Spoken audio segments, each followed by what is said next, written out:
بسام اتفق مع صاحبه يقوم بدور المحلل بمقابل مادي علشان أمه ترجع لأبوه، لكن اللي حصل بعد كده فاق كل التوقعات، وتنتهي الحكاية بجريمة بشعة في نهار رمضان. وتبدأ الحكاية من ياسمين، البنت الجميلة خريجة الجامعة الأمريكية، بنت الحسب والنسب، واللي أبوها رجل ثري جدا ومعروف، اللي بعد ما بتتخرج من الجامعة بيتقدم لها شاب من نفس مستواها الاجتماعي اسمه مروان. أبوه كان رجل أعمال معروف زي أبو ياسمين بالظبط، وكان شريك معاه في الشغل. وطبعا الجواز بالشكل ده كان جواز مصلحة ومفهوش أي نوع من العواطف. وتتجوز ياسمين مروان، وكانت حياتها معاه روتينية.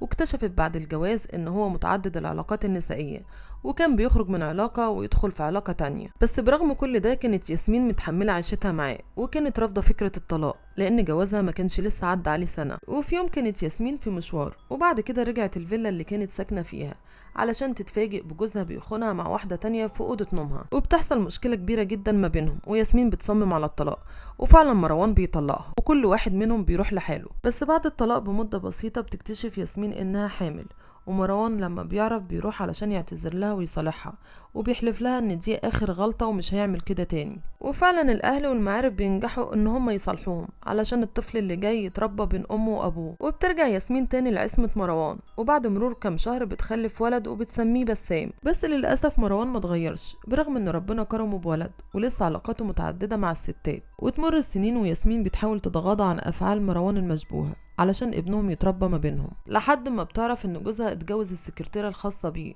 وطبعا اول ما بتعرف كده بتعمل مشكلة كبيرة وبتصمم على الطلاق، وفعلا مروان بيطلقها. وكان ساعتها ابنهم بسام عنده 10 سنين. والتاني مرة بيتدخل الاهل والمعارف علشان يصالحوهم، وكان كل كلامهم ان ابنهم لازم يتربى ما بينهم هما الاتنين. وترجع ياسمين تاني لجوزها، وتمر الحياة ما بينهم على نفس الحال، ومروان ماشي على نفس النهج، بيعمل علاقة مع أي ست يقابلها في سكته، برغم إن ابنهم بسام كبر ودخل الجامعة. وياسمين تحاول تقنع مروان إن هو خلاص كبر وشعره شاب، والمفروض يبعد عن أفعال المراهقين ده، علشان يبدأ مروان يهينها ويقلل من قيمتها قدام نفسها وقدام الناس، ويتهمها انها عجزت وبقت عاملة زي خيل الحكومة. وكان كلامه ده بيزعلها وبيهين كرامتها، علشان كده تقرر انها ترجع بيت اهلها وتطلب الطلاق. وفعلا مروان بيطلقها. وكان في الوقت ده بسام عنده 21 سنة، وكان في آخر سنة في كلية الاقتصاد والعلوم السياسية. ويمر تقريبا سنة على طلاق ياسمين من مروان. لكن بسام ابنهم أول ما بيتخرج من الكلية بيروح يستعطف أمه إنها ترجع تاني لأبوه علشان هيبدأ حياته العملية، وكمان ناوي يتجوز البنت اللي بيحبها، ولازم يبقى شكلهم الاجتماعي قدام الناس كويس، وما ينفعش يدخل عليهم وأبوه مطلق أمه، وكل واحد منهم عايش لوحده. وبعد توسلات وإلحاح من بسام لأمه بتوافق في الآخر. بس هنا بتقابلهم مشكلة كبيرة جدا، إن ياسمين اتطلقت من مروان 3 مرات، وما ينفعش ترجع تاني لعصمته إلا بعد ما تتجوز واحد تاني، وبعد كده تتطلق منه وترجع تاني لعصمة مروان. وهنا يبدأوا يتحايلوا على الشرع ويدوروا على محلل علشان يجي يحل المشكلة، وياسمين تقدر ترجع لعصمة مروان. وتبدأ رحلة البحث عن شخص يقوم بدور المحلل. ساعتها بيفتكر بسام نشأت اللي كان زميله في الكلية، ونشأت ده كان شاب في نفس عمر بسام، وكانوا دفعة واحدة في الكلية. لكن نشأت كان عكس بسام تماما، وكان تقريبا تحت خط الفقر، برغم ان هو خلص الكلية معرفش يشتغل، وكانت ظروفه المادية صعبة جدا. علشان كده بسام فكر في نشأت، لان هيديله فلوس مقابل الدور اللي هيقوم بيه،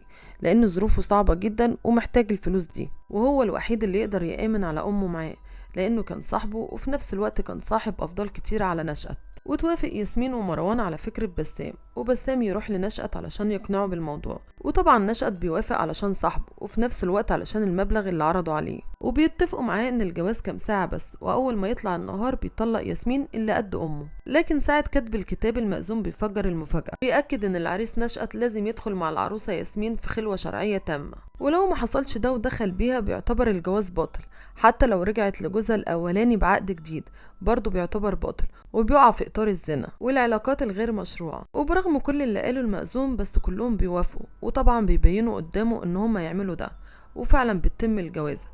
وبعد الجواز بياخد بسام نشأت على جنب، وبيقوله ان هو هيسيبه مع امه في الشقة زي ما المأذون بيقول بالظبط، وبيفكروا ان دي زي امه، وان الجواز سوري وما ينفعش يجي جنبها. وساعتها نشأت بيأكد له انها فعلا زي امه، واستحالة يفكر في حاجة زي دي، وطبعا في الاول وفي الاخر هم اصحاب. في نفس الوقت مروان بياخد مراته على جنب ويأكد عليها ويفكرها ان هو زي ابنها، وان كل واحد لازم ينام في اوضه، وطبعا بيفكرها انها ست كبيرة ومحترمة وما ينفعش تعمل اي حاجة تانية، وانه اول ما النهار يطلع هيطلقوها منه على طول. وبعد كل التأكيدات دي العريس والعروسة بيدخلوا عش الزوجية ويتقفل عليهم باب واحد، وبعد كده يضعفوا ويتعاملوا كزوج وزوجة، وساعتها يقعدوا مع بعض هما الاتنين ونشأت يحكي لها عن حياته وهي كمان تحكي له عن قصتها. وتلاحظ ان نشأت بيقول لها كلام حلو جدا اول مرة تقريبا تسمعه، واللي كانت محرومة انها تسمعه من جوزها اللي عاشت معاه سنين وما كانش محسسها بقيمتها. علشان كده بتحب نشأت وبتقرر انها مش هتتنازل عنه لانه جوزها على سنة الله ورسوله. وتتفق هي ونشأت ان هما يهربوا ويروحوا في مكان محدش يعرفهم فيه، وبما انها ست ثرية ومعاها فلوس كتير وحساب في البنك ما كانش فارق معاها الامور المادية. وتاني يوم مروان وبسام ياخدوا المأذون علشان يكملوا بقية الاتفاق، واول ما يروح الشقة يتفاجئوا ان هما مش موجودين ويدوروا عليهم في كل مكان، ما كانش ليهم اي اثر، علشان كده يتأكدوا ان هما فعلا هربوا مع بعض. وبتبقى صدمة لمروان لما بيعرف ان طليقته هربت مع المحلل بتاعها وخانت عشرة العمر اللي بينهم، لكن بيرمي طوبتها وبينساها وبيقرر يعيش حياته بعدها، وبيقول لنفسه كويس انها جت منها. اما بسام ما كانش قادر ينسى فكرة ان صاحبه خانه مع امه، وفضل يدور عليهم في كل شبر في مصر علشان ينتقم منهم هما الاتنين، وبياخد معاه محمود ابن عمته في رحلة البحث عن امه وصاحبه الخاين. وتمر الايام ويقدر يوصل بسام لطريق امه وصاحبه ويعرف الشقة اللي قاعدين فيها، وكانت موجودة في مكان هادي في القاهرة، وكان في الوقت ده في شهر رمضان. وياخد بسام محمود ابن عمته علشان يروح ينتقم من امه وصاحبه، وكانت خطته ان هو يطلع يقتلهم هما الاتنين وقت ما المدفع يضرب علشان الشارع يكون هادي والناس كلها تبقى مشغولة في الفطار. وبسام ياخد المسدس بتاعه ومعاه محمود ابن عمته اللي بيستناه تحت في العربية، واول ما بيسمع المدفع بيضرب بيطلع على طول على الشقة علشان يتخلص من امه وصاحبه. وبيرن بسام جرس الباب واللي تفتح له هي الشغالة، واول ما يدخل يلاقي نشأت قاعد مع امه على السفرة، وطبعا من غير اي كلام بيطلع المسدس بتاعه ويضربه كذا طلقة. وبسام لما بيضرب نشأت بالنار بيجيله هستيريا ويصرخ ويقول له ده جزاء الخيانة يا صاحبي. وبعد كده بيحاول يضرب امه بالمسدس بس ما بيقدرش يدوس على الزينات، وبيقول لها ليه عملتي كده فيا؟ انا مش هقدر اقتلك لانك امي. وبسام يسيب نشأت وهو جثة هامدة وامه في حالة ذهول، والشغالة تبدأ تصرخ علشان تلم الناس. وبينزل بسام جري من السلم على العربية، وبيخلي محمود ابن عمته يدوس بنزين على أقصى سرعة علشان يهرب من الناس. وبعد كده بيتم القبض على بسام ويتحكم عليه ب15 سنة سجن، أما ابن عمته يتحكم عليه ب10 سنين. الجريمة دي حصلت في الثمانينات وكانت قضية رأي عام واتعمل عليها فيلم سينمائي بس للأسف منجحش.